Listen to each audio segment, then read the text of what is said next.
استغفر الله ربي من كل ذنب واتوب اليه. الحمد لله الذي علم بالقلم علم الانسان ما لم يعلم الذي خلق فسوى والذي قدر فهدى والذي أخرج المرعى فجعله غثاء أحوى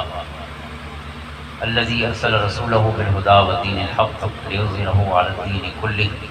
وجعله شاهدا ومبشرا ونذيرا وداعيا إلى الله بإذنه وسراجا منيرا. صلى الله على النبي الأمي وعلى آله وأصحابه وأتباعه أجمعين. اما بعد فاعوذ باللہ من الشیطان الرجیم. بسم اللہ الرحمن الرحیم. وما ارسلناک الا کافۃ للناس بشیرا ونذیرا. صدق اللہ مولانا العظیم. ان اللہ وملائکتہ یصلون علی النبی یا ایھا الذین آمنوا صلوا علیہ وسلموا تسلیما. اللہم صل علی سیدنا ومولانا محمد وعلی آل سیدنا ومولانا محمد افضل صلواتک بعدد معلوماتک وغیر مسلم. الصلاة والسلام علیک یا سیدی یا رسول اللہ وعلی آلک واصحابک یا سیدی یا حبیب اللہ. صدر محفل مخدوم اہل سنت پیر طریقت رہبر شریعت حضرت قبلہ علامہ صاحبزادہ پیر محمد حسن صاحب الحسنی الباروی سجادہ نشین آستانہ عالیہ پیر بارو شریف،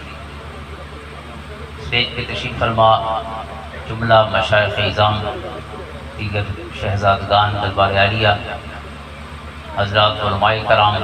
اور آج کی اس خوبصورت اور بارونہ تقریب سلسلہ تاجدار ختم نبوت کانفرنس، تشریف فرما آپ جملہ معزز محترم حاضرین اور سامعین. الحمدللہ رب کائنات نے آستانہ عالیہ پیر بارو شریف کو یہ اعزاز بخشا ہے کہ انہوں نے ہمیشہ ہر دور میں حضور اعلیٰ سے لے کر آج تک مجددانہ کردار ادا کیا ہے. اہل سنت و جماعت کو ہر حوالے سے رہنمائی اور قیادت فراہم کی ہے. چاہے عقائد کی بات ہو، چاہے شریعت مطہرہ کے نفاذ کی بات ہو، چاہے پورے علاقے بلکہ وطن عزیز پاکستان کی علمی حوالے سے رہنمائی اور قیادت ہو، سیاسی حوالے سے رہنمائی اور قیادت ہو، یا کبھی بھی جیسے عقائد کے حوالے سے شکوک و شبہات پیدا کیے جاتے ہیں تو اس حوالے سے جو رسم شبیری ادا کرنا ہو تو حضرت اعلیٰ سے لے کر حضرت قبلہ پیر محمد عبداللہ المعروف پیر بارو رحمۃ اللہ تعالیٰ علیہ اور آپ کے جانشین فقیر اہل سنت امیر اہل سنت حضرت خواجہ فقیر محمد صاحب رحمۃ اللہ تعالیٰ علیہ اور موجودہ سجادہ نشین حضرت قبلہ صاحبزادہ محمد حسن صاحب دامت برکاتہ العالیہ کی ذات تک الحمدللہ ناموس رسالت کی بات ہو، ناموس صحابہ و اہل بیت کی بات ہو، یا کسی بھی اور حوالے سے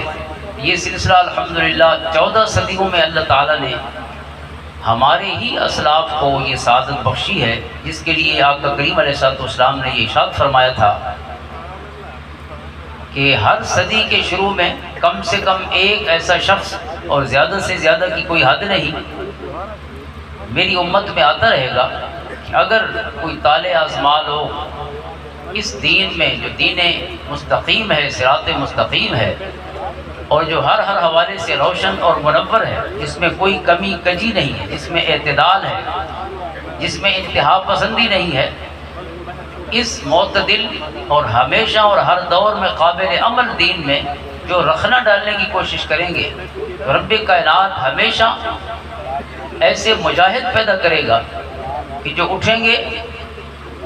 اور جو طالع آزما جس بھی حوالے سے اس کا حملہ ہوگا رب کائنات اپنے محبوب کے ایسے غلام پیدا کرے گا کہ وہ اٹھیں گے اور اس کا مقابلہ کر کے اصل اور حقیقی دین کا چہرہ جو ہے وہ حضور کے غلاموں کے سامنے پیش کرتے رہیں. یہ مجددین ہیں. اولیاء کرام رحمہم اللہ تعالی جب بھی تشریف لائے، خصوصاً ہمارے وہ حضرات جو علمی حوالے سے، عملی حوالے سے، عقائد کے حوالے سے جو اصلاح فرماتے رہے امت کے، کوئی چھوٹے پیمانے پر، کوئی بڑے پیمانے پر، لیکن کام یہی مجددانہ ہوتا رہا الحمدللہ۔